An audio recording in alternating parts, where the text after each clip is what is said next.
Welkom terug by die Groot Ontbyt. Ons selfs môre met Dirk van Sail-Smit oor sy nuwe boek Opgeklim en weer gery. Dis 'n lekker boek spesifiek as dit kom by wat die lewe met jou maak en hoe jy dan weer opstaan, jy spesifiek weer gery. Goeiemôre Dirk. Goeiemôre, lekker om hier by julle te wees op die geel bank. Op die geel bank en al. Dirk, voor ons begin by die storie in hierdie boek, die pad wat jy gestap het. Waarmee hou jy jouself deesdae besig? Wel, ek is eiendomsontwikkelaar en ek bou hierdie mini-store. Ek het dit in 1993 in Amerika gesien en ek het dit in Suid-Afrika bekend gemaak. En ek het so 1000 avokado-peerbome en 'n staalfabriek wat ons afdakke maak en 'n mooi gesinslewe. En ek het op hierdie leeftyd 'n paar stukke kleinkinders. Ag, ja. Kleinkinders. Ja, en ek speel so lekker met hulle en hulle hou vir my jong. Dis lekker om te hoor. So, 'n boer, industrialis, ontwikkelaar, dit kom nie sommer net van self nie, daar's 'n lang pad wat jy gestap het. Korrek. Vertel vir ons waar daai pad begin. Waar daai pad as 'n entrepreneur, as 'n individu, want kom ons is my eerlik, jy is nie 'n entrepreneur as jy moet 'n individu wees. Jy moet vir jouself kan dink. Ja. Waar daai pad begin? Wel, kom ons begin by die skool. Dit was maar 'n moeilike storie vir my. Dit is 'n nagmerrie geweest. Ek was nou nie skoolgereed geweest nie en ek het graad 1 gedryf en so graad 5. Want ek kon net glad nie lees nie en ek kan nie spel nie en nou ja, toe moes ek nou dit oordoen. Maar net so na 2 jaar toe beland ek in die hoërskool. En ek het nog gedink nou gaan dinge begin gebeur vir my, maar ongelukkig sê hulle vir my nee, Boetie, jy is nie 'n goeie akademiese materiaal nie. Jou skoolloopbaan gaan hier eindig. Sit hulle my in die aanpassingsklas, die AP klas. Die AP klas. En daar sit ek toe nou maar as een van die AP in die AP klas. Maar jy weet, hulle het my sê jy kan nie matriek maak nie, jy kan nie graad 10 kry nie. Toe het dit my geweldig gemotiveer om te sê ek moet iets hier aan doen. So nie teenstaan uit die feit dat ek op 'n stadium dit wel reg gekry het om aan te gaan in die hoofstroom. Moes ek eendag voor die klas lees. Hey Jennifer, en ek kan glad nie lees nie. En ek hakkel en stotter en die kinders begin lag. Verskriklike vernedering, maar nietemin ek het voortgedryf en ek het op die ou ende wel matriek gemaak.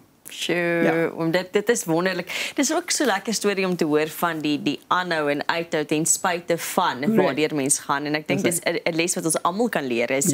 Weet niemand se lewe is net maklik nie, maar hoe reageer jy op daai terugslag soms? Ten spyte van, dit is die ding. Ten spyte van. Nou oom Dirk, ten spyte van 'n moeilike skooljare en die middeljare groot sukses wat oom gehad het. Ook vertel ons 'n bietjie daarvan. Ja, ek het toe begin met 'n moederboerdery. En ek het eers 'n diploma in landbou gedoen en ook vir BCom ingeskryf. Ek het toe wel dit reg gekry om voorwaardelike universiteitsvrystelling te kry. Weet jy, en dit het toe begin goed gaan met my eintlik en die hoendeboerdery het geweldig gegroei. En dit was nie hoe lank nie toe ek 4 goed toegeruste plotte met baie hokke op en nog 'n 5de hier en ek het so 25,000 hoenders per maand geproduseer. Jong, dit was so lekker. Ek was suksesvol en ek het baie geld gemaak. Ek was nou ryk. Ja, dit was lekker. Ek kon doen net wat ek wil. Ek kon spandeer en net aangaan soos ek wil. Dit was so lekker geweest. Maar nie alles hou vir altyd nie, nê. Ja. Daar was 'n tyd wat mense dinge verloor. Korrek. Vertel ons van dit. Ja, weet jy, dit was toe eintlik nie volhoubaar geweest nie, nê. En op 'n dag het die hoenders begin vrek en en ek het begin agterraak op my voerrekening. En die eienaar van die voermaatskappy, hy sien toe vir homself 'n geleentheid hierin. As hy my nou likwideer en hy is die hoofkrediteur, dan kan hy dit so bewimpel dat sy seun al hierdie hoenders wat so 60,000 hoenders was, dan 'n boerdery kry vir homself. Korrek. Om dit dan teen 'n belaglike prys te koop. Wat toe nou gebeur het. En toe ek dit nou agterkom en ek nou insolvent gaan, toe het hy by my 'n woede opgewelling, kan mens nou maar sê, vir hierdie man wat dit nou alles veroorsaak het. En ek het hom begin haat en ek het in bitterheid verval en in diepe depressie, want ek kan nie hier uitkom nie, weet. Ek kan hierdie man nie vergewe nie. Dit druk my in die grond vas en ek besef toe, ek gaan teen gronde. Maar ja, dis toe waar ek toe nou sit. Afgeval, seer gekry, maar daar was ook weer 'n staan op, klim op, verstaan, gaan aan punt. Wat is daai opklimpunt wat oom bereik het? Ja, weet jy, Jennifer, dit het so uitgewerk dat my vrou vir my gesê het, hoorie so, jy moet daai ou vergewe.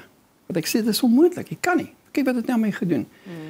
Ek het gewroeg met die Here en gestoei en gesê, hoekom, hy moet my help, want ek kan nie hier uitkom nie. Ek besef toe uit my eie vermoë kan ek daai man nie vergewe nie. En toe vra ek die Heilige Gees, Here, help my om hierdie ou te vergewe. En elke keer as ek dit gedoen het, het ek bietjie begin rustig raak. En het ek so al vanaf weer 'n bietjie lig begin sien, weer 'n bietjie halwe toekoms gesien. Want ek was op die punt om sukses te gemaak het. Weet nie hoe die hoenderboerdery sou weer gesou gewerk het. So dit het my geweldig gepla dat ek dit kon regkry en dit alles toe moes nou verloor het. Maar nietemin ek het dit tog weer reg gekry om 'n baie groot sukses te maak weer. Nou, daai sukses is natuurlik te danke aan herbesinning en aan herontdekking. Ja.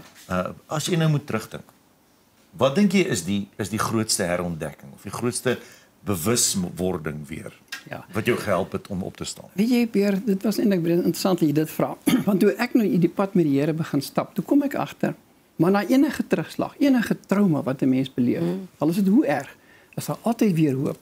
Daar's altyd weer 'n toekoms en daar's altyd weer lewe. En ek het weer begin 'n visie kry vir weer nuwe besigheidsgeleenthede en om iewers nog weer 'n sukses te behaal. En dit het my nou weer op koers geplaas. Ons is baie bly dit het, want dit het ook toe nou beteken dat hierdie boek uiteindelik natuurlik lewe gesien het na al oom se ondervinding en ervaring. Is hierdie boek 'n besigheidsboek, 'n selfhelpboek, 'n autobiografie? Hoe sal oom hierdie boek beskryf? Ja, er is so iets van alles en nog 'n bietjie paar goedjies by.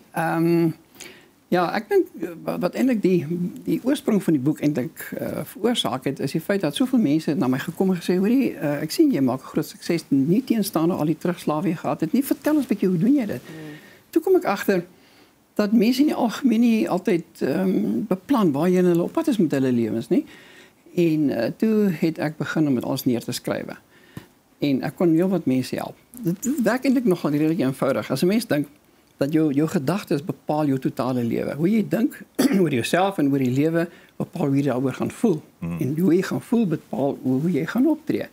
En deur net 'n plan te maak en weer te visualiseer waar wil jy wees in jou lewe. Kan jy uit enige slegte, kom ons sê 'n stilstand situasie in jou lewe dit regkry om weer vooruit te gaan en weer sukses te behaal. So dit is alles moontlik. Mense kan dit doen. Die boek, natuurlik soos jy nou sê, jy moet eers besin oor wie is jy. Ja. En dit het baie te doen met selfbeeld. Ons almal sukkel soms maar met selfbeeldprobleme en dis meer om weer gemotiveerd te raak. Is die boek, is dit wat jy wil hê mense moet leer uit hierdie boek uit dat besin net weer en sien weer die hoop? Ja, dis heeltemal reg. Dit is alles binne 'n mens se vermoë. Mens besef nie wat jou vermoëns is nie. Jy kan baie meer doen as wat jy dink. Nou hierdie boek gee stapsgewys 'n ritme wat jy kan deurwerk om bo uit te kom weer. En ek vertel ook wat die hand van die Here in my hele lewe was om op die ou ende daarby te kom om sinvol te kan lewe en weer 'n goeie kwaliteit lewe te kan hê.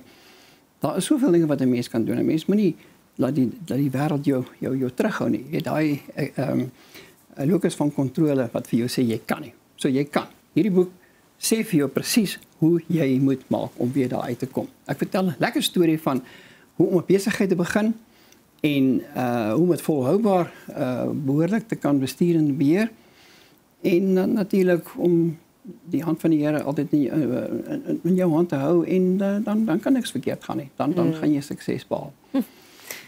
Oom Dirk, wat is die woorde van wysheid wat oom volgens vir die kykers het?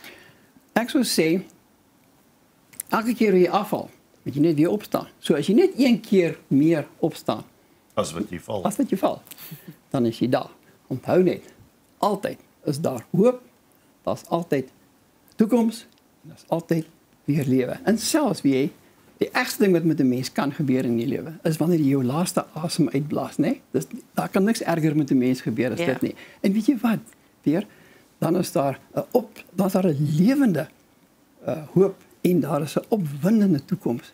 En daar's weer lewe. Hierdie keer is dit die ewige lewe. Hoe klink dit vir jou? Dit klink fantasties. Ja. Baie dankie Dirk dat jy 'n draai kom maak het vanmôre. Dis 'n groot plesier. Dankie dat jy inspirasie met ons gedeel het. En ek dink daar's baie mense wat dink, maar ek is al my middeljare, dalk daarna en dinge is nou verby. Dis nog nie verby. Dit gaan verby nie. Dit begin nou nie. Ja. Ja. Baie dankie. Peer, as 'n mens op hierdie leeftyd so ontsaglik geseën kan wees. Jy weet dan is dit amper soos Job se verhaal, né? Wat alles verloor het en kyk waar het hy geëindig. Kyk wat hy geëindig. Soos ek nou vir jou vertel het waarmee ek myself besig hou, né? En ek het ook doen ook Bybelverspreiding, sulke tipe van goed. Dan sê dit vir jou. Hy het my soveel meer geseën as wat ek ooit in my lewe gehad het. Gedink het. En nou verstaan ek hoe dit werk.